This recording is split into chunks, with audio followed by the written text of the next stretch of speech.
কথা তো একটা মনে পড়ছে, এটা বলে ফেলবো নাকি? বইলেই ফেলি না। ওই পরীক্ষার হলে যে ছেলে গেছে গিয়ে সেটা সে বসে বসে কাঁপতে আসে, সাংঘাতিক কাঁপা। ফ্লোর হইল পাকা আর বেঞ্চ হইল কাঠের। এখন সে যখন কাঁপতেছে, কাঁপার কারণে কাঠের বেঞ্চ ফ্লোরের ভিতরে ঠট্টর ঠট্টর করে আওয়াজ হইতে আছে। হেডমাস্টার স্যার আওয়াজ শুনে দৌড়াইয়া গেছে, গিয়া দেখে সে কাঁপতে আছে, টুলের আওয়াজ হইতে আছে। স্যারে কয় কাঁপো কেন? কয় স্যার কাঁপি না স্যার। এই যে কাঁপতে আছো তুমি? কয় জি না স্যার কাঁপি না স্যার। করবি টুল শুদ্ধ কাঁপতে আছো তুমি, কও কাঁপো না? কয় জি না স্যার কাঁপি না। কয় তোমার কাঁপার আওয়াজ শুনে আমি আসলাম, তুমি বলতেছো কাঁপো না, বুঝলাম না কিছু। সে এখন কাঁপা থামানোর জন্য আরেকটা বেঞ্চের উপরে হাত দিয়া বসছে। এখন বসারটাও কাঁপে, ধরারটাও কাঁপে, দুইটাই কাঁপা শুরু হয়েছে। স্যার কয় আজব কারবা, তুমি এমনি কাঁপতে আসো কি লেখা? কয় স্যার কাঁফা তো এখনো শুরুই হয় নাই। কয় কাঁফা শুরু হবে কখন? কয় স্যার প্রশ্নটা হাতে দিলে টের পাইবেন কাঁপা কারে কয়। তো আজ তো এখনো শুরুই হয় নাই, আপনার হাঁটাহাঁটি শুরু করছেন, দোকানটা খুললেও সারতে পারছি না, আইসাই কয় বাকি দেন। শুরু হয়েছে না, হাঁটাহাঁটি শুরু করছে। একটা লুকো নড়বেন না, পিন পতন নিস্তব্ধতার মাঝে কথা হবে ইনশাআল্লাহ। আমাকে বিরক্ত করা যাবে না। মঞ্চে যারা আছেন বলছিলাম মোবাইলগুলো বন্ধ করার জন্য, কথা শুনে না। ওনারা মনে করছে একবার কইয়া আর বোধহয় কইতো না। ওনারা ওই আন্দাজে চলতে আছে আর কি। হ্যাঁ না, এটার কথা বলি নাই তো, ওইটা ওই যে ওনারা আছে। আমিন বলেন, জুড়ে বলেন, আরো জুড়ে। আপনারা তো আসলে ওয়াজ শোনার বোধহয় মন মানসিকতা কম। একবার সুবহানাল্লাহ বলবে, একবার সামিয়ানা শুদ্ধ ফাটাই ফেলবেন আওয়াজ দিয়া। বলেন সুবহানাল্লাহ। এই তো এতক্ষণ আওয়াজ হয়েছে, তাও তো সভাপতি হুজুর কইছি না। টের পাইবেন যখন হুজুরে কইব, এবার কইব, এবার বলবে ইনশাআল্লাহ। বলেন আলহামদুলিল্লাহ। বলছে বলছে, আমি সাক্ষী। বলেন মারহাবা। যেই কথাটুকুন বলছিলাম, আল্লাহ তাবারক ওয়া তাআলা সেই নবী আমাদেরকে দিয়েছেন। নবী কি ছোট না বড়? শুধু কি তাই? আপনি তো আল্লাহকেই চিনেন নাই। আপনি আল্লাহকে চিনছেন কিছু? আপনি আল্লাহ সম্পর্কে কোনো ধারণা নাই। এই যে সামান্য একটা প্যান্ডেল করেছে, এই সামান্য প্যান্ডেলটা টানাইতে 1 2 3 4 সারি খুঁটি বসানো লাগছে। ধর্নার বাঁশ, রশির বাঁধ, কাপড়ের টানা, কত কিছুর পরে এই প্যান্ডেলটা টানানো লেগেছে। আপনি কি খেয়াল করে দেখেছেন? এই যে বিশাল একটা আকাশ আমার আল্লাহ টানাইলেন, একটাও খুঁটি নাই। সুবহানাল্লাহ বলবেন না? আপনি আমার আল্লাহকে চিনেন নাই। এ বিশাল আকাশ বানালেন, একটাও খুঁটি আল্লাহ লাগান নাই। আমি মাহফিলে গিয়েছিলাম খাগড়াছড়ি, ওখানে উঁচু একটা পাহাড় আছে, তারে বলে আলু টিলা। ওই আলু টিলায় আমাকে উঠানো হলো। ওইখানকার যিনি এমপি, ওনায় আমাকে বললেন হুজুর চলেন দেখি আসি উঁচু পাহাড়, যেখানে আকাশ গাছের মাথায় লেগে থাকে, ঘুরে ঘুরে একটু দেখবেন। আমি উঠলাম, আমাকে ধরে ওঠানো হলো। পাহাড়ের টিলায় উঠে, উঁচু মিনারায় উঠে আমি এদিক সেদিক খুঁজতেছিলাম। এমপি সাহেব আমার জিজ্ঞেস করে, হুজুর কি তালাশ করেন? আমি বললাম তালাশ করতে আসি আকাশ টানাইতে, এই পাহাড়ের উপরে কোনো খুঁটি আছে নাকি? এত উঁচু পাহাড়, এখানে কোনো খুঁটি টুটি আছে নাকি? এটা একটু দেখার জন্য খুঁজতেছি। উনি আমার দিকে হাসি দিয়া কয় যে হুজুর আমি কয়েকবার উঠছি, কয়েকবার দেখছি, নাই, এখানে কোনো খুঁটি টুটি নাই। আমি সিলেটে গেলাম, হাদারপার, গোয়ানঘাট, খাসিয়াপল্লী, ওখানে উঁচু পাহাড়, ওখানেও কোনো খুঁটি নাই। তাহলে আকাশ বানালেন খুঁটি ছাড়া, জমিন বানালেন সমতল করে। পৃথিবী যেন হঠাৎ করে নড়ে চড়ে না উঠে, জায়গায় জায়গায় আল্লাহ পেরেক বসাই দিলেন। তুমি যদি বলো পেরেক কই, আমি বলবো মাটির নিচে। তুমি যদি বলো পেরেকের মাথা কই, আমি বলবো খাগড়াছড়ি, বান্দরবন, রাঙ্গামাটি, ময়নামতি, ক্যান্টনমেন্ট, সিলেটের গারো পাহাড়, সব খুঁজে খুঁজে দেখো।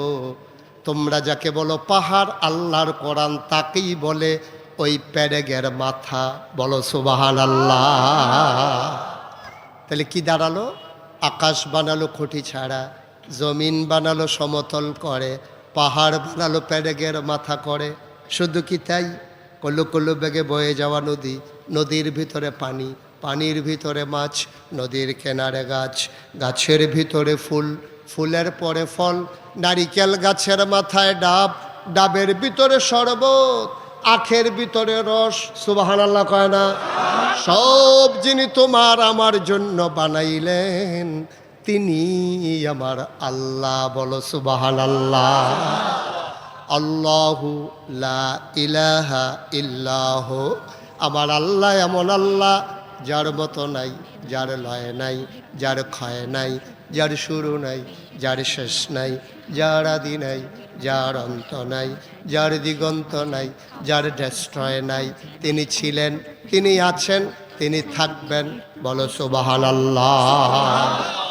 ও মুসলমান, রাত জেগে মাহফিল শুনেছ, সকালবেলা চায়ের স্টলে বসে বসে তোমার ঝিমুনি চলে আসে, তুমি আল্লাহকে চিনো নাই। আল্লাহু লা ইলাহা ইল্লাহু হুয়াল হাইয়ুল কাইয়্যুম লা তা'খুযুহু সিনাতুন ওয়ালা নাওম। ঘুম তো দূরের কথা, আমার আল্লাহ ঘুমের আগে ঝিমুনি আমার আল্লাহকে ছুঁইতেও পারে না, বলো সুবহানাল্লাহ। এই আল্লাহ তোমার আমার আল্লাহ। ও বন্ধু, ১৫০০ বছর আগে যখন নবী পাঠালেন, নবী এসে দ্বীনের দাওয়াত দিলেন, ৪০ বছর বয়সে নবীর নবুয়ত প্রকাশ পেল। তিনি সবাইকে ডাকলেন, কুলু লা ইলাহা ইল্লাল্লাহ, তোমরা সবাই পড়ো লা ইলাহা ইল্লাল্লাহ। মানুষগুলো হয়ে গেল দুই ভাগ, একদল আল্লাহওয়ালা আর একদল শয়তানওয়ালা, একদল জান্নাতি আর একদল জাহান্নামী, একদল ফেরেশতার চাইতে উত্তম আর একদল জানোয়ারের চাইতে খারাপ, ঠিক কিনা? কয় ভাগ? কথা কয় না, কয় ভাগ? মানুষগুলো হয়ে গেল দুই ভাগ, একদল আল্লাহওয়ালা। ওরা কারা?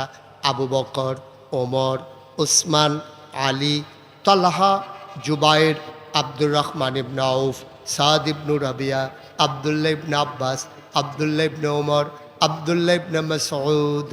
ওই মানুষগুলো দুনিয়ায় থাকতেই তাদের প্রকাশ পেয়ে গেছে, তাদের চরিত্রে, তাদের আচরণে সবাই সাক্ষী দিয়ে দিত এইগুলোই বোধহয় আল্লাহওয়ালা মানুষ।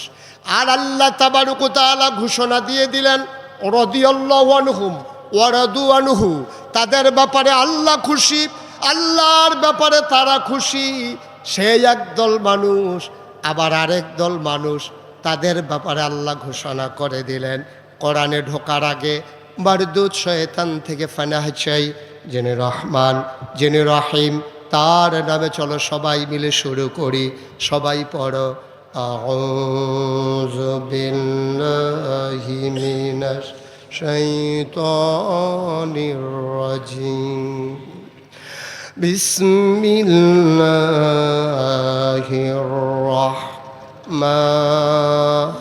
রাহমানির রাহিম। ওয়ালাহুম কুলুবুল লা ইয়াফকাহুনা বিহা ওয়ালাহুম আয়ুনুল লা ইউবসিরুনা বিহা ওয়ালাহুম আযানুল লা ইয়াসমাউনা বিহা উলাইকা কাল আনআম বাল হুম আদাল। আল্লাহ কয়, ও ফরিদপুরের মানুষ, ও ভাঙ্গার মানুষ, ও বসা মানুষ, ও দাঁড়ানো মানুষ, ও পুরুষেরা, ও মহিলারা, ও যুবকেরা, ও বৃদ্ধ বাবারা, আলেম ওলামারা, সাধারণ মানুষ যারা, মন দিয়ে শুনো। আল্লাহ কয়, দুনিয়ার ভিতরে একদল মানুষ আছে, ওয়ালাহুম কুলুবুল লা ইয়াফকাহুনা বিহা, তাদের মন আছে, তারা বুঝে না। ওয়ালাহুম আয়ুনুল লা ইউবসিরুনা বিহা, তাদের চোখ আছে, তারা দেখে না। ওয়ালাহুম আযানুল লা ইয়াসমাউনা বিহা, তাদের কান আছে, তারা শুনে না। আমরা বলি, আল্লাহ এটা আবার কেমন মানুষ? মন আছে, বুঝে না, চোখ আছে, দেখে না, কান আছে, শুনে না, এটা আবার কেমন মানুষ? আমি বলি, আল্লাহ বলেন, আমি কি বলছি নাকি এটা মানুষ? উলাইকা কাল আনআম, ওরা হলো চতুষ্পদ জানোয়ারের মতো। আমরা বলি, আল্লাহ সে কি জানোয়ার? আল্লাহ কয় না জানোয়ারেরও কিছু বুঝ আছে, বালহুম আদাল, এটা জানোয়ারের চাইতে আরো নিকৃষ্ট, ঠিক কিনা? বাংলাদেশে এমন মানুষ আছে না কিনা? মন থাকার পরে বুঝে না, চোখ থাকার পরে দেখে না, কান থাকার পরে শুনে না, এইরকম মানুষ বাংলাদেশে আছে নাকি নাই? ঢাকা রাজধানীতে, ঢাকা ইউনিভার্সিটিতে গত কয়েক বছর আগে একটা সেমিনার হলো, সিম্পোজিয়াম হলো, কোনো একটা কনফারেন্স হলে শত শত মানুষের সামনে ঢাকা ইউনিভার্সিটির এক প্রফেসর, এটা কিন্তু চারটিখানি কথা না, ঢাকা ইউনিভার্সিটিতে ছাত্র হিসাবে চান্স পাওয়া এটি তো বিরাট বড় ব্যাপার। আর উনি ওখানকার প্রফেসর, উনি শত মানুষের সামনে কি বলছে জানেন? উনি ডাক দিয়া বলতেছে, এই শোনো, যেই সব মেয়েরা পর্দা করে, খুব খেয়াল করেন, যেই সব মেয়েরা পর্দা করে, হিজাব লাগায়, নেকাব পরে, বুরকা পরে, এইসব মেয়েরা ঢাকা ইউনিভার্সিটিতে পড়ার দরকার নাই।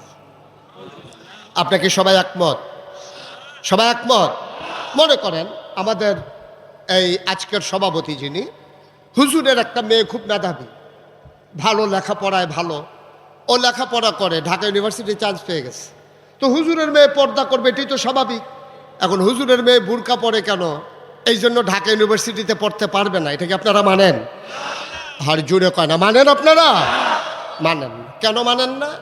যেহেতু এই বাংলাদেশটা শতকরা 92 জন লোক মুসলমান, ঢাকা ইউনিভার্সিটিতে হয়েছে লিখতে শিখিয়েছে, টিকির বদলে টুপি পড়তে শিখিয়েছে। যেই দেশের মুসলমানেরা এশা নামাজ পড়ে দুরুদ পড়তে পড়তে ঘুমোতে যায়, আবার ফজরের আজানে যেই দেশের মানুষের ঘুম ভাঙ্গে, ওই শতকরা 92 জন লোক মুসলমানের দেশে ঢাকা রাজধানীতে শীততাপ নিয়ন্ত্রিত কক্ষে বসে পুলিশ পাহারায় ইসলামের বিরোধিতা করা সহজ। আমি বলেছি, পাল্লে ভাঙ্গার জমিনে এসে বলো, পিঠের চামড়া নিয়ে ঢাকা যাওয়া যাবে না।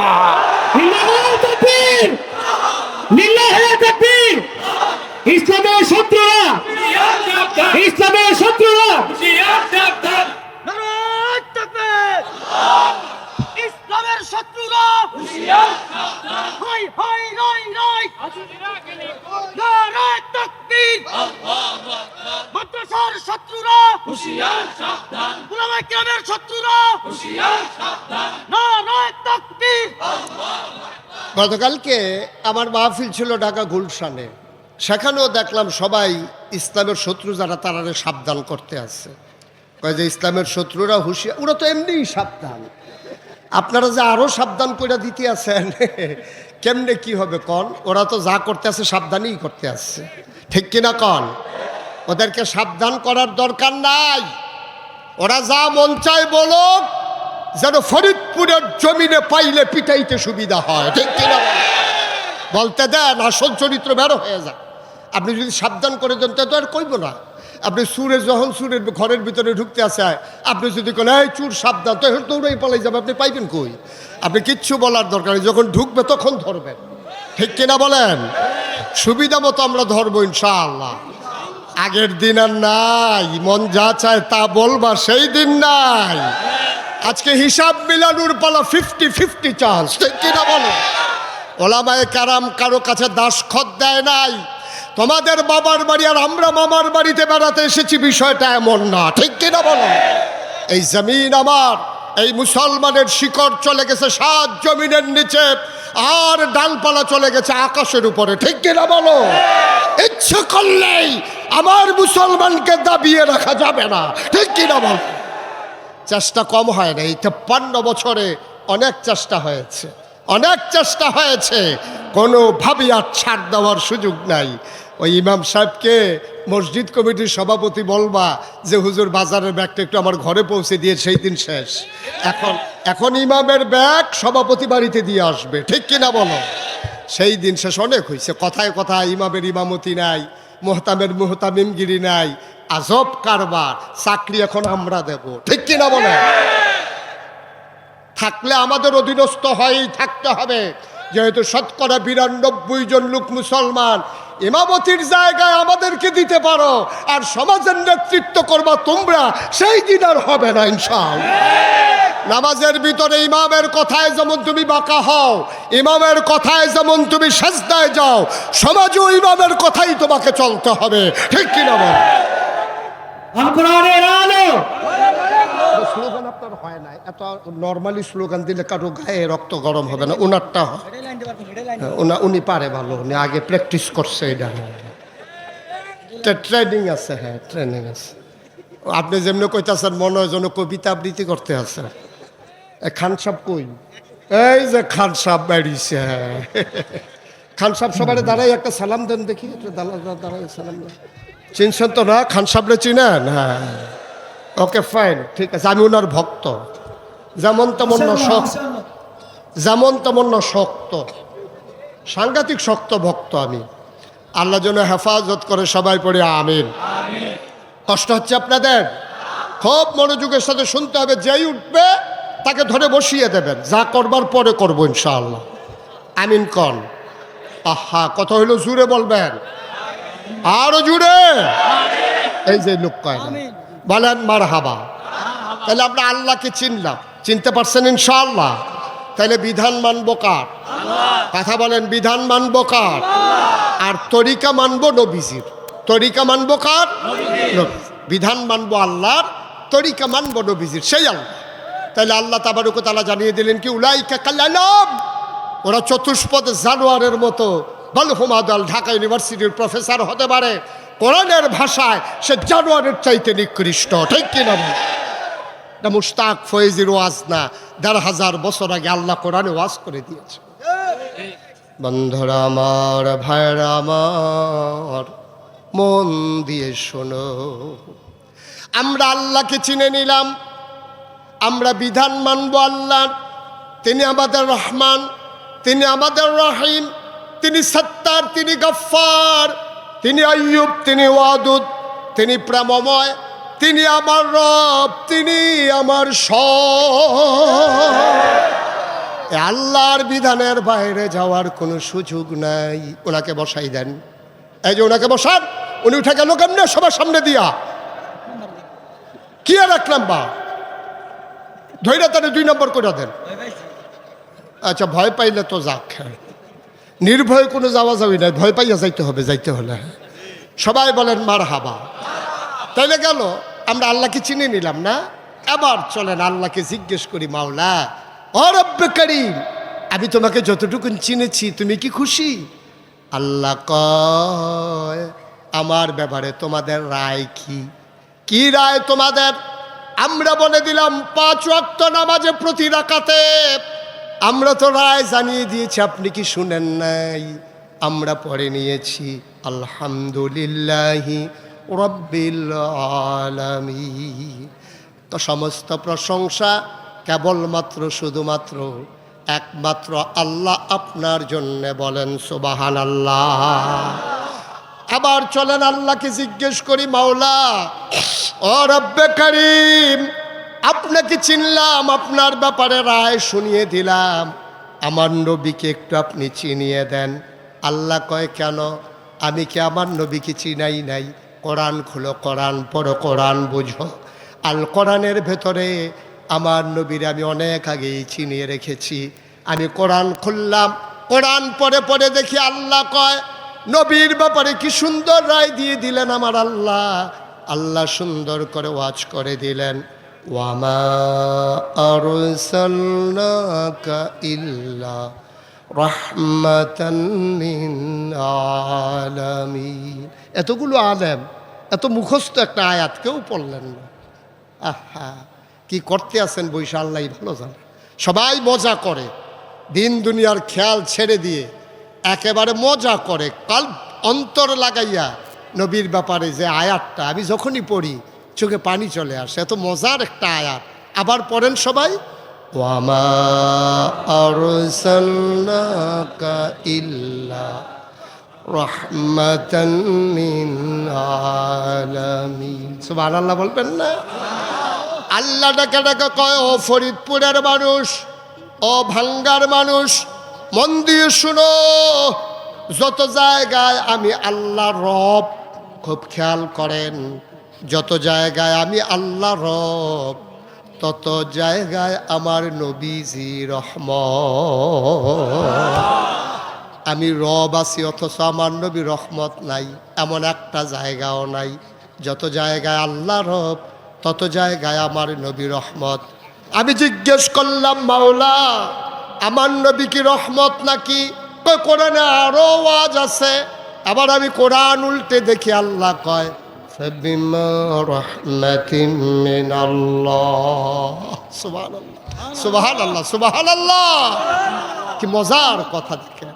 ফাবিমা রাহমাতিন মিনাল্লাহ فبما رحمة من الله لنت لهم ولو كنت فظا غليظ القلب لانفضوا من حولك فاعف عنهم واستغفر لهم وشاورهم في الأمر فإذا عزمت فتوكل على الله إن الله يحب المتوكلين।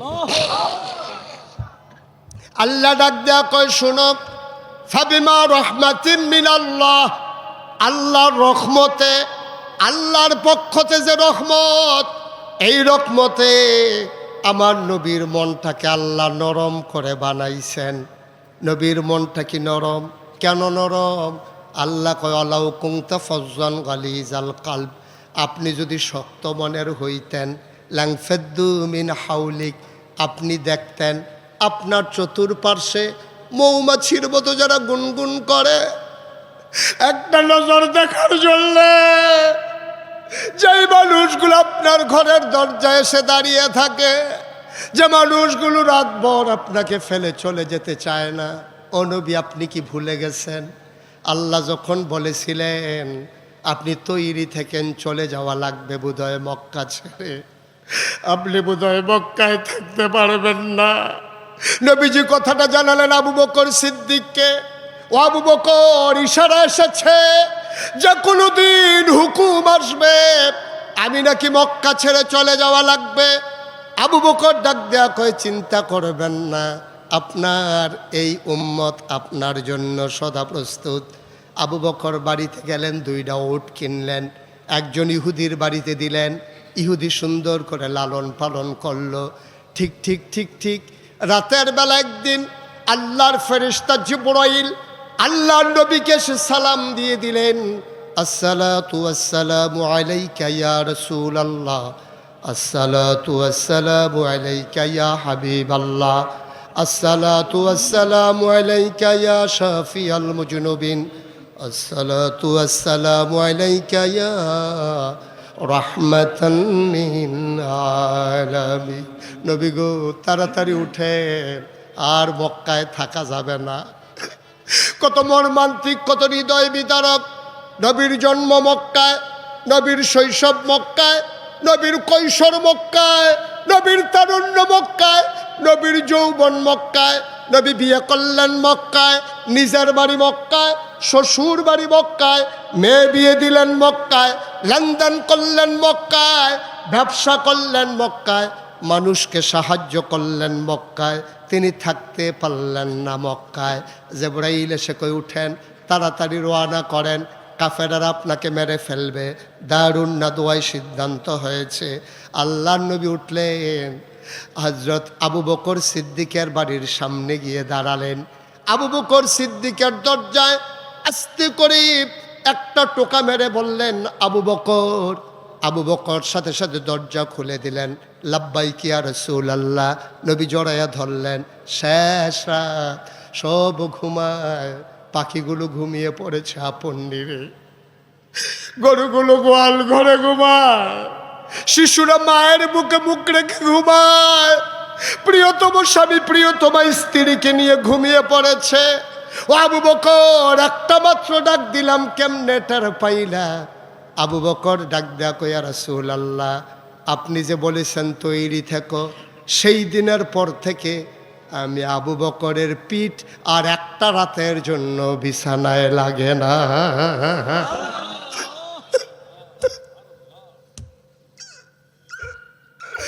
একটা রাতের জন্য বিছানায় লাগে নাই। আল্লাহর নবী কয়, আবু বকর কেমনে ঘুমাইছো, কেমনে রাত কাটাইছো? ইয়া রাসূলুল্লাহ, দরজায় পিঠ ঠেকাইয়া দাঁড়াইছিলাম। কয় তোমার স্ত্রী কিচ্ছু বলে নাই? কয় বারবার ডেকে বলেছে আপনি তো মরে যাবেন, আপনি তো অসুস্থ হয়ে যাবেন, এইভাবে কি ঘুমান যায় নাকি? কয় তুমি কি জবাব দিয়েছ? কয় আমি বলে দিয়েছি এইভাবে ঘুমানো যাক আর না যাক, আমি বিছানায় যেতে পারবো না। আমি যদি শক্ত ঘুম দেই, আবার নবী এসে ডাকলে নবীর কষ্ট হবে। কয় কষ্ট হবে কেন? ডাকলে আপনি উঠে যাবেন। আবু বকর তার বিবির সাথে কয় একবারের বেশি দুইবার ডাক দিলে আমি আবু বকরের কলিজায় মানবে না। কথা আপনি তো অসুস্থ হয়ে যাবেন। কয় আমি অসুস্থ হয়ে গেলে সমস্যা নাই, কিন্তু আমার নবীর একটা ডাকের বেশি দুইটা ডাক আমার বরদাস্ত হবে না। লানসাদ্দু মিন হাউলিক, আপনার নামটা ওই যদি হৃদয়টা, ওয়ালাউ কুনতা ফাজ্জান গালিজাল কলব, আপনার মনটা যদি শক্ত হইতো সব আপনার চতুর্পাশ থেকে দূরে সরে যেত। ওরা যে যায় না, কারণ হচ্ছে ফাবিমা রাহমাতিম মিনাল্লাহ লিনতা লাহুম, আপনার মনটা সবার জন্য নরম, কেউ আপনাকে ছেড়ে যেতে চায় না। আপনার কি হিজরতের রাতের কথা মনে নাই? কত বড় দার্শনিক, কত বড় বীর যোদ্ধা আমার নবী। যাবেন মদিনায়, হাঁটা ধরেছেন উল্টা পথে। কিছু দূর যাওয়ার পরে সূর্য পূর্ব আকাশে হেসে উঠেছে, ফকফকা আলো ছড়িয়ে পড়তেছে। আবু বকর কই, ইয়া রাসূলুল্লাহ, আমরা তো ধরা পড়ে যাব, এখানে মানুষজন আসবে, রাখালেরা আসবে, ধুধু মরুভূমির মাঝে আমরা ধরা পড়ে যাব। নবী বললেন চলো কোনো গুহায় লুকাই। একটা গুহার সামনে গিয়ে দাঁড়ালেন, গুহার নাম সাউর গুহা। গুহার সামনে দাঁড়াইলেন, আল্লাহর নবী ঢুকতে চাইলেন। আবু বকর কয় গুস্তাখি মাফ কর দিজিয়ে, বেয়াদবি মাফ করবেন, আপনি গুহায় ঢুকবেন না, আপনি গুহায় ঢুকবেন না। কয় কেন ঢুকবো না? কয় গুহার ভিতরে সাপ থাকতে পারে, বিচ্ছু থাকতে পারে, আপনি ঢুকলে যদি আপনারে সাপ কামড় দেয়, আমি আগে ঢুকবো, আমি দেখবো কিছু আছে নাকি। আল্লাহর নবী চোখের পানি ছেড়ে দিলেন। আবু বকর রে, তুই ঢুক, আমি ঢুকলে কামড়াবে, তুই ঢুকলে কামড়াবে না, আমি ঢুকলে কামড়াবে, তুই ঢুকলে কামড়াবে না। আবু বকর কয় তো আমারে কামড়াইলে কি সমস্যা? আমারে কামড়াইলে সমস্যাটা কি? কয় বিষাক্ত সাপ কামড় দিলে তো তুই মরে যাবি। আবু বকর চিৎকার করে কয় 1000 আবু বকর যদি মরে যায় ইসলামের কিচ্ছু হবে না, কিন্তু আমার নবীর যদি কিছু হয়ে যায় দুনিয়াতে ইসলাম থাকবে না।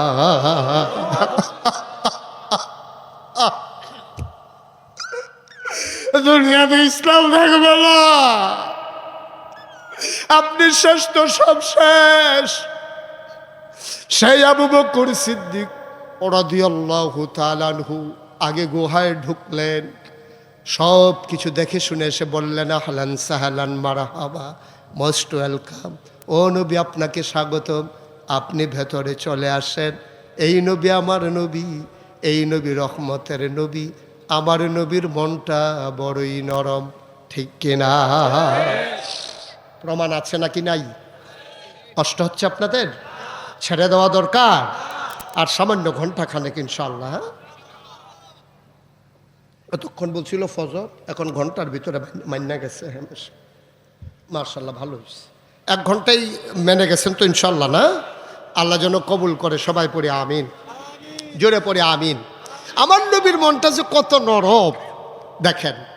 যে বছর, খুব খেয়াল করে শুনবেন, যে বছর নবীর জন্ম হয়েছে তৎকালীন জামানায় মক্কার নিয়ম ছিল সম্ভ্রান্ত বংশাবলী মানুষ যারা, ভুইয়া, চৌধুরী, সরকার, খনকার, পেশকার, স্বর্ণকার, দফাদার, চকিদার, কন্ট্রাক্টর, কাস্টমার, দোকানদার, যাই আছে আর কি, যত বংশ আছে বংশাবলী মানুষ যারা, ওরা বাচ্চাদেরকে মায়েরা বুকের দুধ খাওয়াইতেন না।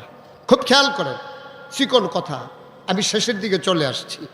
মক্কায় যে বছর নবী এসেছেন সেই সময়ে মহিলারা বুকের দুধ বাচ্চাদেরকে খাওয়াইতেন না। কোনো স্বামী তার স্ত্রীর দুধ বাচ্চাকে খাওয়াইতেন না। তো বাচ্চা খাবে কি? ওই জমানায় মক্কার পার্শ্বে একটা শহর ছিল, শহরের নাম তায়েফ। কিয়েফ। আহা, সব মরহুম একসাথে হইয়া গেলাম আমরা, না? একটু আওয়াজ করে কইয়েন, কিয়েফ। এই তো মোটামুটি হয়েছে। তো আমি তো মনে করছি পারেন না, আপনারা পারেন তো, সমস্যা কি? সবাই বলেন কিয়েফ। তায়েফ শহর থেকে একদল মহিলা আসতো মক্কায়। আইসা ধনী ধনী বাচ্চাগুলাকে টাকার বিনিময়ে নিয়ে যেত। 2 বছর 2.5 বছর বুকের দুধ খাওয়াইয়া আবার আইনা বাচ্চাদেরকে ফেরত দেওয়া যেত। তো যে বছর নবীর জন্ম হয়েছে এই বছর তায়েফ থেকে একদল মহিলা রোয়ানা দিছে। মনে করেন রোয়ানা দিছে যাত্রাবাড়ি থেকে। কোত্থেকে? আরে কথা কয় না, কোত্থেকে? কোত্থেকে? যাত্রাবাড়ি থেকে রোয়ানা দিছে। আসবে কই? ভাঙ্গা। আসবে কই? ভাঙ্গা। যাত্রাবাড়ি থেকে রোয়ানা দিয়া আসবে ভাঙ্গা। এখন রোয়ানা দেওয়ার পরে মানে তায়েফ থেকে রোয়ানা দিয়ে আসবে মক্কা। আপনাদের সহজ বুঝার জন্য যাত্রাবাড়ি আর ভাঙ্গা দিয়ে মিলাই দিলাম আর কি। তো যাত্রাবাড়ি থেকে রোয়ানা দিছে, আসবে ভাঙ্গায়। কিছু দূর আসার পরে আপনার যখন এই যে আপনার এই পুস্তকখোলা যখন আসছে, পুস্তকখোলা আসার পর একজন বলতেছে নাই। কি? আহারে কথা কয় না, কি নাই? কয় কি নাই? কয় আমার সাথেই তো ছিল। আরে কি নাই? কয় হালিমা নাই। সুবহানাল্লাহ বলবেন না? একদল মহিলা রওনা দিছে, তো এর ভিতরে একজন নাই, না বললো হালিমা। হালিমার সাথে যে ছিল সে বলতেছে নাই, হালিমা না। কই কি হয়েছে? কই পেছনে পড়ে গেছে। কই তো পিছনে পড়বে না, কি হবে?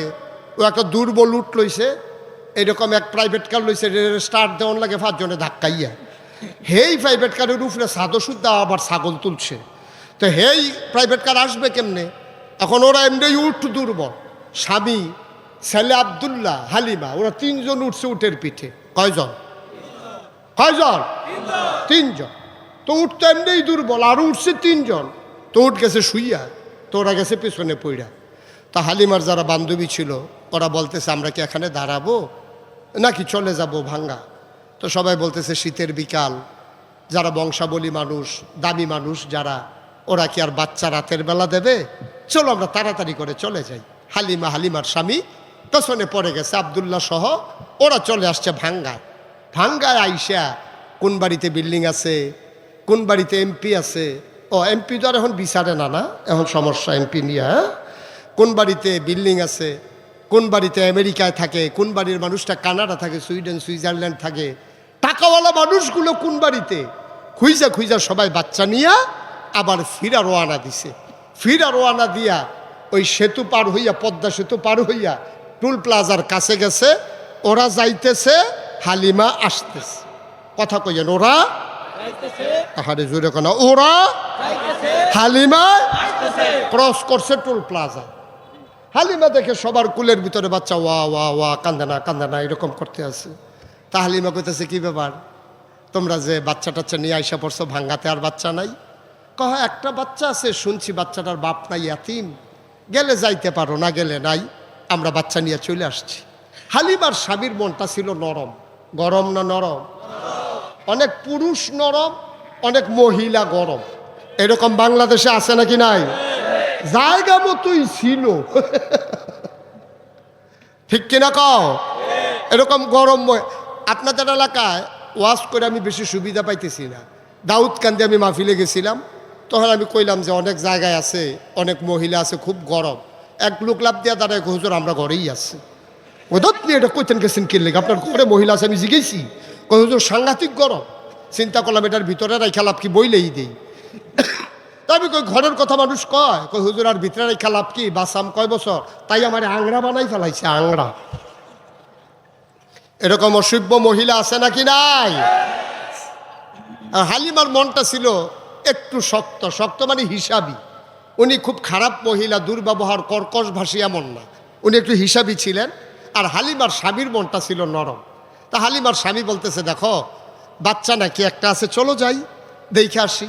হালিমা বলতেছে শুনলাম বাচ্চার বাপ নাই, এতিম মানুষ, টাকা দেবে কোত্থেকে? আমরা তো বাচ্চা আনবই 2টা টাকার জন্য, তো টাকাই যদি দিতে না পারে তাহলে এই বাচ্চা আনার দরকার কি, চলেন ফেরত যাই। হালিমার স্বামী কয় না, আসছি যখন দেখেই আসি, পছন্দ হইলে আর বানাইলে নাই। আবার হালিমার স্বামী, হালিমা আর ছেলের নাম 3জন মিলে আসছে ভাঙ্গা মসজিদের সামনে। আইসা দেখে যে ইমাম সাহেব দাঁড়াই রইছে। গিয়া বলতেছে যে হুজুর আপনি কি এই এলাকায় বাড়ি? আমার বাড়ি কোন এলাকায়, আপনাদের দরকার নাই, 20 বছর এই এলাকায় আছি, দাওয়াত খাইতে খাইতে তামা কইরা ফেলাইছি, সব চিনি, কোনো টেনশনের দরকার নাই, কি হয়েছে? কয় যে না, শুনলাম এই এলাকায় নাকি একটা এতিম বাচ্চা আছে, নাম নাকি মোহাম্মদ সাল্লাল্লাহু। নবীর নাম শুনলে কি পড়তে হয়? 2-1 না বারবার, 2-1 দিন না প্রতিদিন, 2-1 সপ্তাহ না প্রতি সপ্তাহ, 2-1 মাস না 12 মাস, 2-1 বছর না সারা জীবন আমরা পড়ব সাল্লাল্লাহু আলাইহি ওয়াসাল্লাম। ইমাম সাহেব রেজি গাইছে, হুজুর এখানে নাকি একটা এতিম বাচ্চা আছে, বাচ্চাটার নাম নাকি মোহাম্মদ। হ্যাঁ চিনতে পারছি, ওর আব্বার নাম আব্দুল্লাহ, আমাদের ভাই হয়। তার বাচ্চাটার এমন কপাল, সে দুনিয়ায় আসার আগেই তার আব্বা ইন্তেকাল করেছে। বাবা সন্তান দেখে নাই, সন্তানও বাবার মুখ দেখে নাই। কি হইছে? কয় শুনলাম বাচ্চাটা নাকি এখনো আছে। কয় হ, আমরা এসেছিলাম। কয় যান খবর নেন। হালিমার স্বামী আর বাচ্চা আব্দুল্লাহকে নিয়ে হালিমা আমেনার ঘরের দরজায় দাঁড়ালেন। হালিমা ডাক দেয়া কয়, ও স্বামী আমার, আপনি একটু দয়া করে বাইরে দাঁড়ান, যেই ঘরে পুরুষ নাই আপনি এখানে ঢোকা ঠিক হবে না, আমি একটু খবর নেই। হালিমা দরজায় দাঁড়ালেন, সালাম দিলেন, আসসালামু আলাইকুম। ভেতর থেকে সালামের জবাব আসলো, ওয়ালাইকুম আসসালাম ওয়া রাহমাতুল্লাহ। কে সালাম দেয়? কয় আমার নাম হালিমা। কয় কোন হালিমা? কয় আমার নাম হালিমা তুসাদিয়া। কয় চিনলাম না। কয় তায়েফ থেকে এসেছি বাচ্চা নেওয়ার জন্য। আপনি কি আমেনা না? আমেনা ডাক দেয়া কয় হালিমা, ও হালিমা, তোমার বুঝি মায়া লাগছে গো হালিমা? সকাল থেকে কত মহিলারা বাচ্চা নিয়ে আমার ঘরের সামনে দিয়া গেল, ওটের পায়ের শব্দ শুনলাম, ওয়া ওয়া কান্না শুনলাম, কেউ আমার ছেলের খবরও নিল না, তার বাপ নাই বলে। তোমার বুঝি মায়া লাগছে? আহলান সাহলান মারহাবা, মোস্ট ওয়েলকাম, আমার ঘরে তোমারে স্বাগতম। এবার হালিমা দরজায় গিয়ে ঢুকলেন। হালিমা কয়, আমি ভেতরে গিয়া দেখি আমেনা আসন পেতে বিছানার উপরে বসে আছে, কুলের ভিতরে ছোট্ট একটা শিশু, এই রকম একটা সাদা রুমাল দিয়া বাচ্চার মুখটা এমন করে ঢাকা। আমি গিয়া বললাম, আমেনা তোমার ঘরে একটা বাচ্চা আছে? কয় হ। কয় দেখতে এসেছি, পছন্দ হইলে নেব, নাইলে নাই, দয়া করে একটু দেখতে চাই। আমেনা কয় দেখে নাও নয়ন ভরে। কয় দেখবো কেমনে, রুমাল দিয়ে ঢেকে রাখলে। মা আমেনা টান দিয়া পর্দাটা সরাই দিলেন। হালিমা কয়, আমি অবাক বিস্ময়ে তাকিয়ে রইলাম, আমি চমকে উঠলাম, আমি থমকে দাঁড়ালাম, আমি আশ্চর্যান্বিত হয়ে গেলাম। এত সুন্দর কি মানুষ হইতে পারে?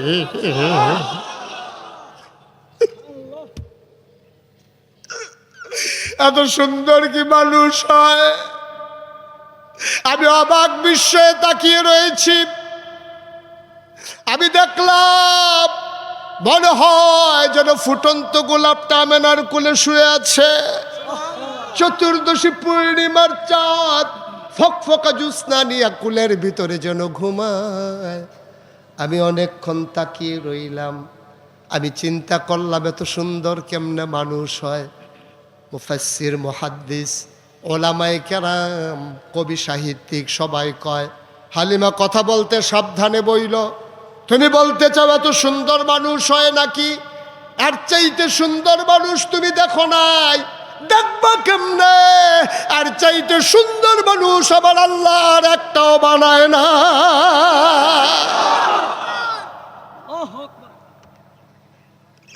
কেমনে দেখবা তুমি? আর চাইতে সুন্দর তো আল্লাহ বানায় নাই। আমার আল্লাহ যেমন করে বানানো দরকার ঠিক তেমন করে বানিয়েছেন। তিনি লম্বাও না, তিনি খাটোও না, তিনি ছিলেন মাঝারি আকৃতির, চুলগুলো ছিল তার কোকড়ানো। তিনি তৈল দিয়ে যখন চুলের ভিতরে আঁচড়াতেন, অবাক বিস্ময়ে পেছন থেকে সাহাবারা তাকিয়ে দেখতেন, চুল তো নয়, মনে হয় যেন মৃদু মন্দ ঢেউ দেখা যায়। কপালটা ছিল নবীর চৌড়া, ভ্রুগুলো ছিল নবীর জোড়া ভ্রু, চোখের পাতাগুলো ছিল ফুটন্ত গোলাপের এক একটা পাপড়ির মতো।